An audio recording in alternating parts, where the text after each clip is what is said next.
श्रमिक स्पेशल ट्रेनों के चलने के बाद भी मजदूर जान जोखिम में डालकर ट्रकों से गांव लौटने को मजबूर हैं। लॉकडाउन की वजह से फंसे ये मजदूर किसी भी तरह अपने गांव पहुंचने की कोशिश में हैं। और यही वजह रही कि कोई साधन नहीं मिलने पर ये लोग अब ट्रकों में सफर करने को मजबूर हैं।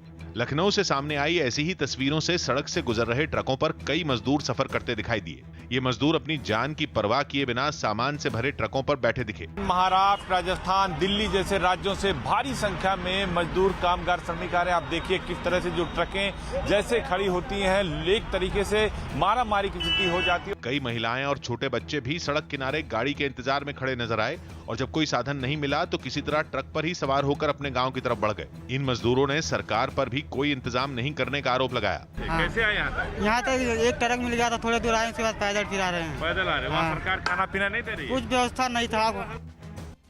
न्यूज 18 की पहल पर रोहिणी के अंबेडकर अस्पताल में 18 दिनों से शवगृह में रखा 65 साल के बुजुर्ग का शव आखिरकार उनके रिश्तेदारों को सौंप दिया गया। बुजुर्ग की 25 अप्रैल को मौत हो गई थी, जिसके बाद उनका सैंपल कोरोना जांच के लिए भेजा जाना था। इसी वजह से उनका शव रिश्तेदारों को नहीं दिया गया। इसके बाद अस्पताल से 8 लोगों के सैंपल जांच के लिए भेजे गए, जिसमें 7 की रिपोर्ट आ गई और मरने वाले बुजुर्ग के सैंपल की दोबारा जांच करने के लिए कहा गया। इसके बाद 7 मई को बुजुर्ग का सैंपल जांच के लिए नोएडा के बायोलॉजिकल इंस्टीट्यूट में भेजा गया। लेकिन इसी बीच आदेश आया कि दिल्ली के सैंपल की जांच नोएडा की इस लैब में नहीं होगी, तो 11 मई को सैंपल वापस अंबेडकर अस्पताल भेज दिया गया।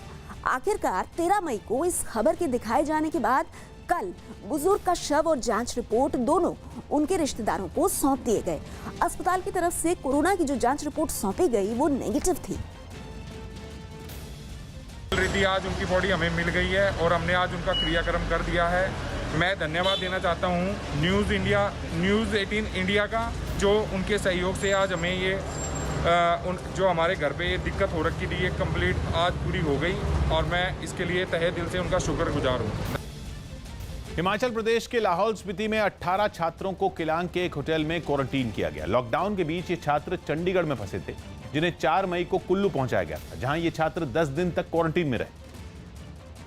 और जब ये लोग कुल्लू से अपने जिले लाहौल स्पीति पहुंचे तो उन्हें एक बार फिर एक होटल में क्वारंटीन किया गया। इन छात्रों को 4 गाड़ियों से होटल लाया गया। गाड़ी से नीचे उतरते ही सभी छात्र सोशल डिस्टेंसिंग का ख्याल रखते हुए तय दूरी पर खड़े दिखे। इसके बाद प्रशासन से जुड़े कुछ लोग इनके नाम नोट करते नजर आए। होटल में दाखिल होने से पहले इन्हें एक कतार में खड़ा किया गया और फिर सभी छात्रों का एक एक कर तापमान मापा गया। इनके रहने के लिए अलग अलग बिस्तर लगाए गए और हर बिस्तर के बीच फासला रखा गया ताकि कोरोना के खतरे को फैलने से रोका जा सके। दिन हम इनको क्वारंटाइन में रखेंगे। इनमें से 5 के रैंडम सैंपल भी लिए जा चुके हैं जो नेगेटिव आए हैं।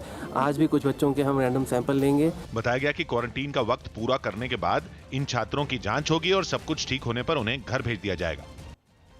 WHO यानी कि विश्व स्वास्थ्य संगठन के कार्यकारी निदेशक माइकल रायन ने कोरोना वायरस के कभी ना खत्म होने का अंदेशा जताया।